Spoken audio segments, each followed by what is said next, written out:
여러분 안녕하십니까? 최병환 장로입니다. 오늘도 은혜 중에 하루를 잘 보내셨습니까? 오늘은 아주 좀 오후에는 포근한 그런 날씨였습니다. 이제 기도하고 말씀을 들으며 은혜를 받습니다. 거룩하신 하나님, 감사와 영광을 돌립니다. 오늘도 은혜 주셔서 하루의 삶을 조용히 마감하고 수요 예배 드리고 집에 돌아와 방송을 녹화를 할 수 있도록 은혜를 주신 거 하나님 감사를 드립니다. 이 시간에 주의 보혜사 성령이 역사하여 주의 말씀이 증거될 때에 듣는 이들의 마음이 뜨거워지게 해 주시옵소서. 기도하옵기는 이 나라 종횡무진하고 있는 저 국회 하나님이여 간섭하여 주셔서 저들의 망령된 행실을 막아주시고 대통령이 제자리에 앉아서 아무래도 저 국회는 해산을 시켜야 맞는 것 같습니다. 그래서 새로운 인물들을 다시 선출해서 이 나라가 귀중한 시기에 지금 놓여 있는데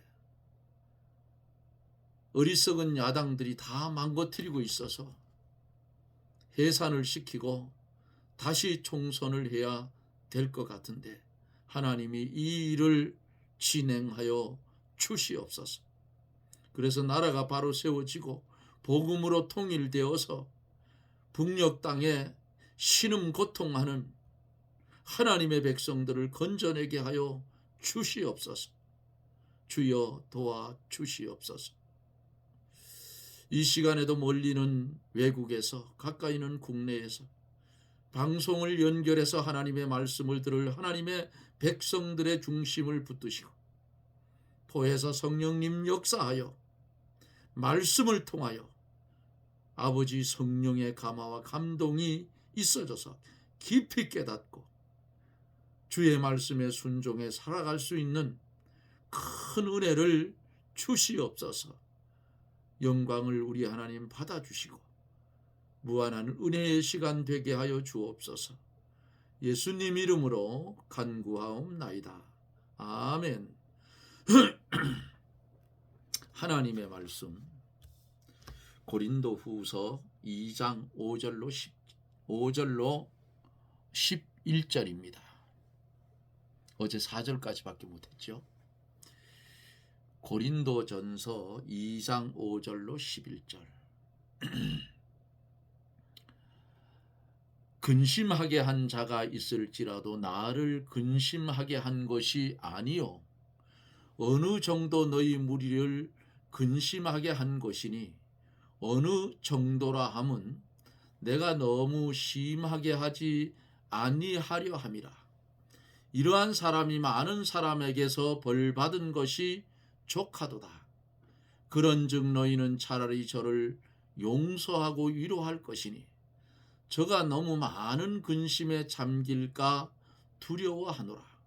그러므로 너희를 권하노니 사랑을 저희에게 나타내라. 너희가 범사에 순종하는지 그 증거를 알고자 하여 내가 이것을 너희에게 썼노라. 너희가 무슨 일이든지 내게 용서하면 나도 그리하고 내가 만일 용서한 일이 있으면 용서한 그것을 너희를 위하여 그리스도 앞에서 한 것이니 이는 우리로 사단에게 속지 않게 하려 함이라. 우리가 그 괴계를 알지 못하는 바가 아니로라. 아멘.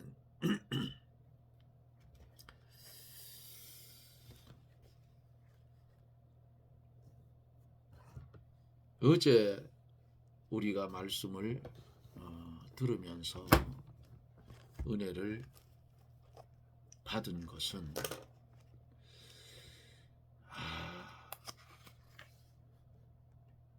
하나님이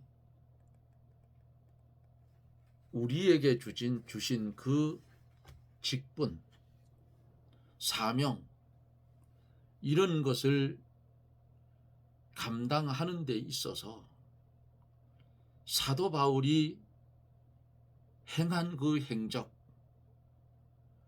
사도 바울이 큰 환난과 애통한 마음이 있어서 눈물로 너희에게, 고린도 교인들에게 이 말씀을 썼다. 편지로 보냈다.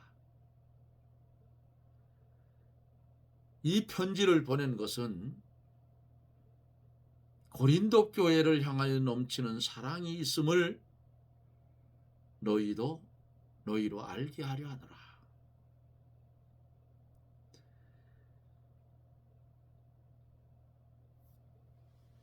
깊은 사랑으로 책망할 것을 책망하면 죽음에서 살려내는 능력이 있다. 여기까지 말씀을 나누며 은혜를 받았습니다. 오늘은 용서에 대해서, 잘못한 자의 용서에 대해서 말씀을 나눕니다. 근심과 용서라. 본문에 보니까 그래요.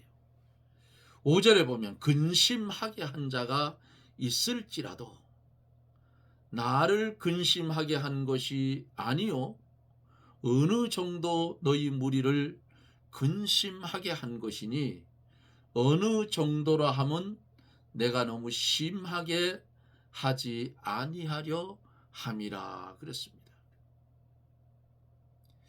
이 고린도 교회에 범죄자들이 있어서 바울이 많은 근심을 하고 눈물과 애통으로 고린도 교회에 편지를 썼어요.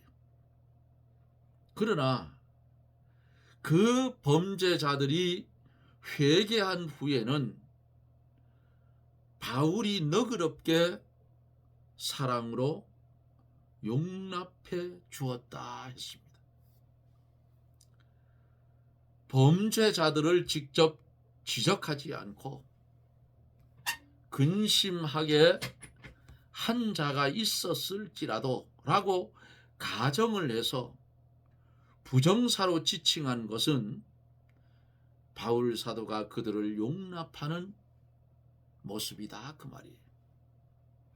나를 근심하게 한 것이 아니요라고 한 것도 자기가 근심한 것을 기억하지 않는 태도고, 바울이 멀리서 근심했지만은 직접 사건을 당한 너희의 근심에 비하면 아주 경미한 것이다. 그런 뜻입니다. 이것은 바울이 고린도에 대한 사랑과 이해와 동정심을 나타낸 거예요. 오늘 본문 속에서 이 5절 속에서 뭐라고 해요? 어느 정도라 함은 내가 너무 심하게 하지 아니하려 함이라 그랬어요. 바울이 범죄자에 대해서 너무 심하지 않게 하려고 어느 정도라고 아주 부드럽게 말합니다. 이 범죄자를 다스릴 때에 감당할 수 있도록 부드럽게 다스리고 너무 심한 벌을 주지 않는 것이 좋다. 죄를 다스릴 때에 너무 가혹하게 다스리면 너무 가혹하게 처벌을 하면 그 사람이 낙심하기가 쉽다 그 말이에요. 범죄한 사람을 가볍게 처벌하면서도 다시는 범죄가 일어나지 않도록 방지해서 나가며 의를 세워나가는 것이 뭐예요? 현명한 방법이다. 세상의 법도 너무 가혹하게 처벌하면 도리어 반발심이 생겨서 더 악한 죄가 나오게 되고 민심이 악해지기 쉽다 그 말이에요. 사우디아라비아에서는 도적질을 하면 아예 손을 자른다 그래요. 또 간음하다가 현장에서 잡히면 여러 사람 앞에서 목을 베어 죽인다고 옛날엔 그랬대요. 지금은 모르겠어. 그러나 여전히 도적도 생기고 간음하는 자도 나온다 그 말이에요. 범죄를 부스럽게 다스리는 나라가 잘 되고 가혹하게 다스리는 나라는 더 험악해지고 점점 악화된다 볼 수 있어요. 죄를 부드럽게 다스리며 선과 의를 길러주고 세워나가야 돼요. 아, 너가 왜 여기 유치장에 와 있느냐? 그 와 있는 이유, 이런 죄를 졌기 때문에 너는 지금 몇 년 동안 여기서 수감 생활을 해서 그 죄 지은 것을 법으로 설정한 기한 내에 죄 씻음을 받고 그리고 다시 세상으로 나갔을 때에는 다시는 죄를 짓지 말라고 반성하는 기회가 이 감방에 있는 것이다. 감옥에 있는 것이다. 하는 것을 깨닫게 해줘야 된다 그 말이에요. 더욱이 교회에서 범죄자를 부드럽게 다스리며 아무리 큰 죄라도 어느 정도 벌한 후에 그가 회개하면 어떻게 해요? 용서를 해 주어야 돼요. 그렇게 할 때 하나님이 기뻐하시고 문제도 잘 처리되며 교회도 잘 되어 나갑니다. 그런데 그렇지 아니하고 해벌할 만큼 됐는데도 해벌하지 않고 끝까지 가면 교회에 시험이 오고 교회가 냉랭해져요. 그 좋은 거 아니라 그 말이에요. 엊그제 그랬나요? 제가 붙들고 울으라 했잖아요. 지도자는 그렇게 해야 돼요. 붙들고 울어야 돼요.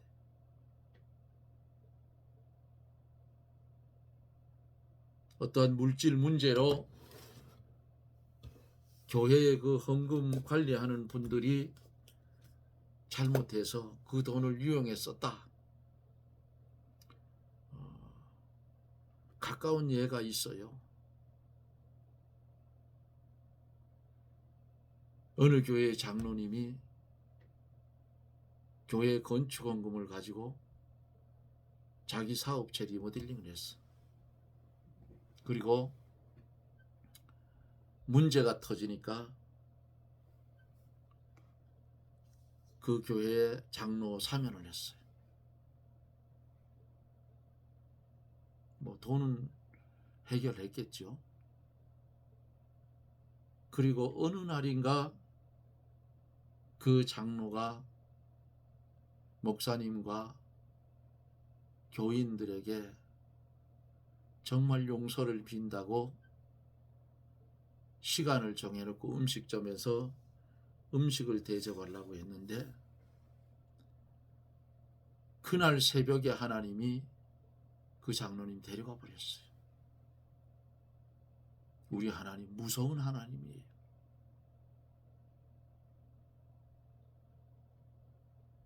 안 되겠으니까 하나님 데려간 거예요.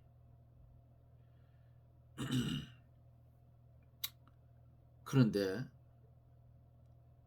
작은 그런 물질 문제라면은 어떻게 해야 돼요? 교인들이 좀 양보해 주라 그 말이에요. 그럼 시간이 지난 뒤에 지가 선한 양심이 있는데 그 물질 그 이상을 갖다가 교회에 하나님 앞에 드릴 또 원상복귀를 시킬 거예요. 그거를 기다릴 줄 아는 지혜도 교회가 필요하다 그 말이에요.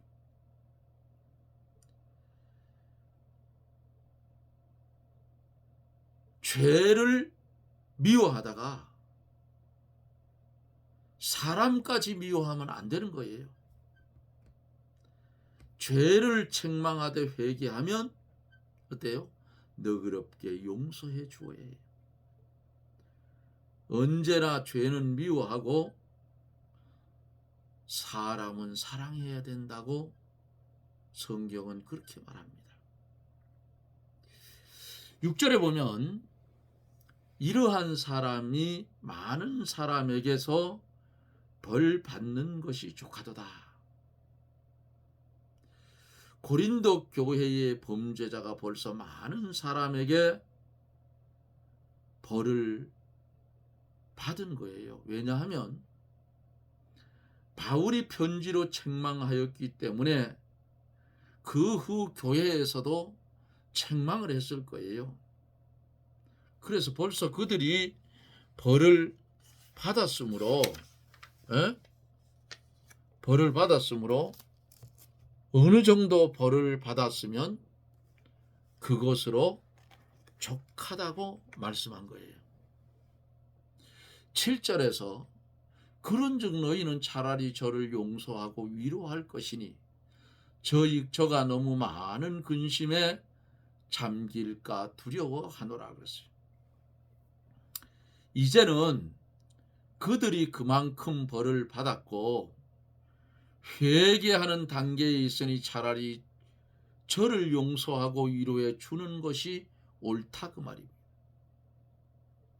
그들을 용서하지 않고 계속해서 책망만 한다면 그들이 너무 많은 근심에 잠기고 도리어 마귀의 올무에 걸려서 손해를 보게 될 염려가 있는 거예요. 그러므로 너그럽게 용서하고 사랑으로 포섭해서 너무 많은 근심에 잠기지 않게 위로해 주는 것이 좋을 것이다. 병들었을 때에 수술하는 것이 필요하나 또 싸매어주고 치료하는 것도 필요해요.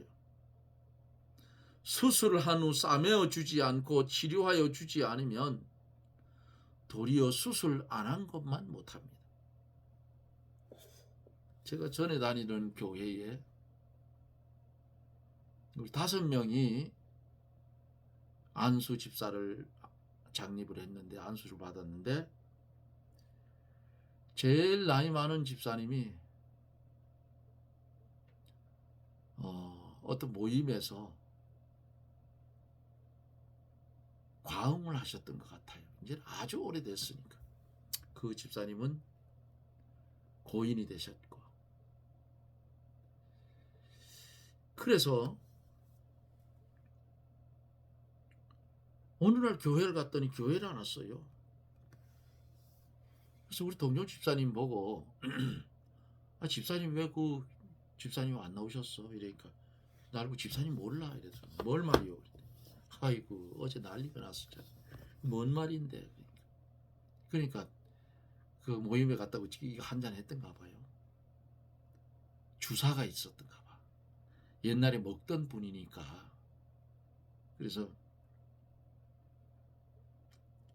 대충 듣고는 오후에 찾아갔습니다. 찾아가서 갔더니 정말 미안하다. 나 교회 못 갈 것 같다. 못 나가겠다. 창피스러워. 교회 안 나오면, 안수14일 교회를 안 나오면 어떡합니까? 한 번 실수는 병같이 산사니까 우리 다 모른 척 할 테니까 그냥 오시오. 우리 모른 척 한다 이게. 그래서 살살 달려가지고 다시 신앙생활 하게 했던 그런 적도 있어요. 그거를 냉정하게 해서 당신 목사님 보고 저 모양을 했으니까 1년 동안 근신시키고 수찬 정지시키면 어때요? 딱 그렇게 나가면 교회가 한두 개입니까? 딴 데 가면 그만이지. 그래서 그건 아니니까 우린 못 봤다 모른다. 그러니까 맞다. 교인들 다 모른다. 그러니까 그리고 입단속을 우리 시켰어요. 입 벌리지 마라. 그리고는 나중에 교회 잘 다녔어요. 이렇게 병들을 쓸 때에 수술하는 것이 필요하고 또 싸매어 주는 것도 필요하고, 예를 들어서 수술한 후에 싸매어 주지 않고 치료해 주지 않으면 도리어 수술 안 하고 못하잖아요. 예? 그러니까 어떤 문제가 생겼을 때에 그 상처를 조용히 싸매 줄 줄도 알아야 된다 그 말이에요. 응? 그 교회 앞에 나팔 안 된다 그 말이에요. 8절에 보면은 그러므로 너희를 권하노니 사랑을 저희에게 나타내라 그랬어요. 고린도 교인들이 범죄자들에게 사랑을 나타내라고 바울 사도가 권면을 했어요. 사랑은 사람을 살려내는 게 사랑이에요. 주님 뭐라 하셨어요? 사랑은 허다한 죄를 덮느니라. 9절에서 너희가 범사에 순종하는지 그 증거를 알고자 하여 내가 이것을 너희에게 썼노라. 바울이 고린도전서를 쓴 목적 중에 하나는 교인들이 순종하게 하려는 것이었다. 고린도 교인들이 사도 바울의 말씀을 순종하였으므로 그 목적이 성취됐다 그 말이에요. 기독교는 말씀의 순종이 중요해요. 하나님의 도는 순종으로 배워나가고 순종으로 성취를 시켜나갑니다. 예수님께서도 죽기까지 하나님 앞에 순종했던 것을 보잖아요. 그러므로 10절에서 너희가 무슨 일이든지 네게 용서하면 나도 그리하고 내가 만일 용서한 일이 있으면 용서한 그것은 너희를 위하여 그리스도 앞에서 한 것이다. 고린도 교회가 범죄자들을 용서한 일이 있을 때에 바울도 그대로 따르겠다 그랬어요. 바울 자신이 범죄한 자들을 용서해 준 일이 있다면 그것은 자기의 이익을 위해서 한 것이 아니고 교회를 위해서 그리스도 앞에서 믿음으로 한 것이라고 이렇게 본문의 말씀을 하고 있습니다.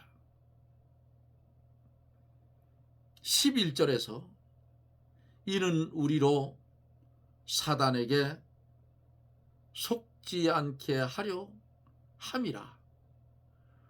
우리가 그 괴계를 알지 못하는 바가 아니로다 그랬어요. 교회에 시험이 생기려고 하면 마귀가 아주 잽싸게 기회를 타서 성도를 속여서 어떻게 멸망시키려고 해요. 죄를 범한 사람이라도 회개할 때에 용서해주고 사랑을 나타내면 그 사람을 어떻게 해요? 살려낼 수가 있어요. 회개함에도 불구하고 용서해주지 않으면 사단이 그 기회를 타서 그 사람으로 하여금 낙심케 만들고 마음이 삐뚤어지게 만든다 그 말이에요. 그러므로 사단의 괴계에 빠지지 않게 하기 위해서 회개하는 사람은 즉시 용서해주고 사랑으로 포섭하는 것이 그 사람을 살려내는 길이다 하는 것을 오늘 말씀 속에서 생각하며 은혜를 받았습니다.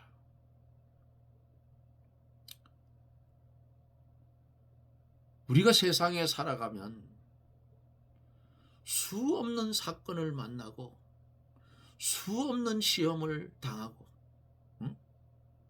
예수님 좀 잘 믿어보려면 더 힘들잖아요. 내가 하려고 하니까 힘든 거예요. 이제는 내가 가지고 있는 모든 것은 배설물로 여기고 바울 사도처럼 누구만 위해서? 예수님만 위해서 살아가는 그런 성도가 되십시다. 그러면 잘못한 것도 다 용서가 돼요. 내 부모 죽인 원수가 아닌 이상은, 내 자식 죽인 원수가 아닌 이상은 쉽게 용서해주고 할 수 있잖아요. 손양은 목사님 두 아들을 이민군이 죽였어요. 그 죽인 놈을 붙들어 가지고 양아들을 삼았잖아요. 그래서 사랑의 원자탄이 나온 겁니다.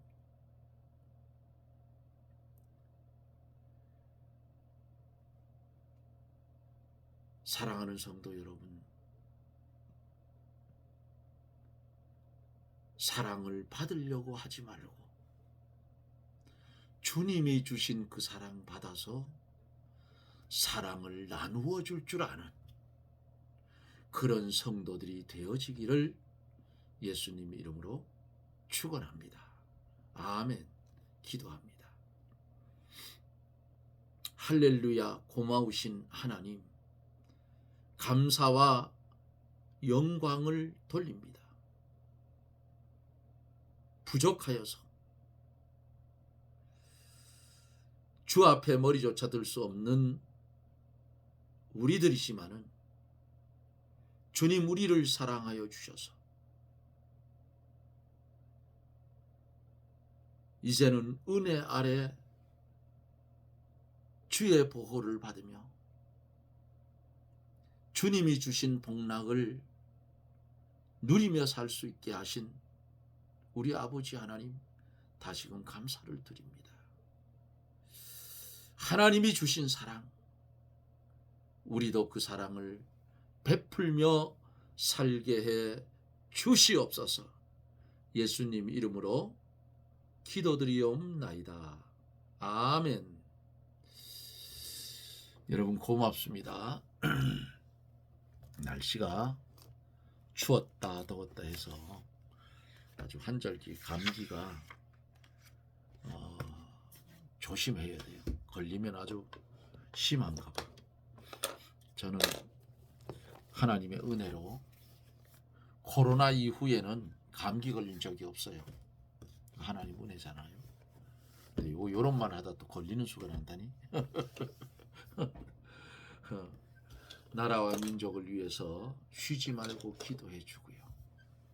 어제 대통령이 그 마지막 변론하는 말을 듣고 가슴이 뭉클했어요. 세상에 저 국회의원인 국민의 대표를 하는 놈들이 세상에 나라 예산을 가지고 여러 가지 문제가 많았어요. 그런 거를 다 감내하자니까 얼마나 대통령이 고통이 심했겠냐 그 말이에요. 오죽하면 계엄을 선포했겠냐고. 잘했어요. 아주 계엄 선포한 거. 속속들이 다 드러났어. 예? 대통령이 다시 기각이 돼서 복귀가 돼야 되고, 오늘도 보니까 방통위 법안을 만들어서 또 말썽을 일으키려 하는 저 민주당 저거 고발을 해서 옛날 통진당 해산시키듯이 해산시켜야 돼. 해산시키고 국회 해산 전체 시키고 총선 다시 해야 될 것 같아요. 저거 안 돼요. 아주 악마의 무리들이요 보니까. 하여간 어찌됐든 여러분들 기도 아주 빡세게 해주시고, 그리고 서울 근교에 살고 계신 분들이나 지방에 있을지라도 저는 건강이 안 좋아서 광화문에 가려고 해도 못 가요. 가고 싶은데 심장이 안 좋아서 오래 견디지를 못해서 못 가는데, 갈 수 있는 분들은 3월 1일 날 아주 다 몰려가셔요. 그래서 이 나라가 바로 서야 우리 신앙 교회도 존재할 수 있는 거예요. 사회주의로 가면 비참합니다. 미국 저 이북 보세요. 이북에 교인들 많아요. 이북에 교인들이 많은데 숨어서 신앙생활 하자니까 얼마나 힘들겠어요. 해방 직후에 해방될 무렵에 북한의 교회가 몇 개가 있었느냐? 3,245개의 교회가 있었답니다. 그렇게 많았어요. 그 당시에 인구가 얼마 안 됐잖아요. 그 자손들이 지금도 믿고 있는 거예요. 그래서 기도할 때에 하나님, 이스라엘 백성들 바벨론 포로로 잡혀가다 70년 만에 예루살렘으로 돌아오게 해줬는데 북녘 땅에 있는 하나님의 백성들 불쌍하지도 않습니까? 이제는 70년이 넘어도 훨씬 넘었으니까 빨리 저 북녘 땅 복음으로 통일돼서 그들에게 신앙의 자유를 좀 달라고 우리 부르짖어서 기도합시다. 그래야 안 되겠어요? 어찌되었든 열심을 품어 주를 섬기고 말씀이면 순종해가는 저나 여러분들이 되십시오. 여러분 고맙습니다. 저는 또 내일 영상 속에서 여러분들을 만납니다. 평안하십시오. 샬롬.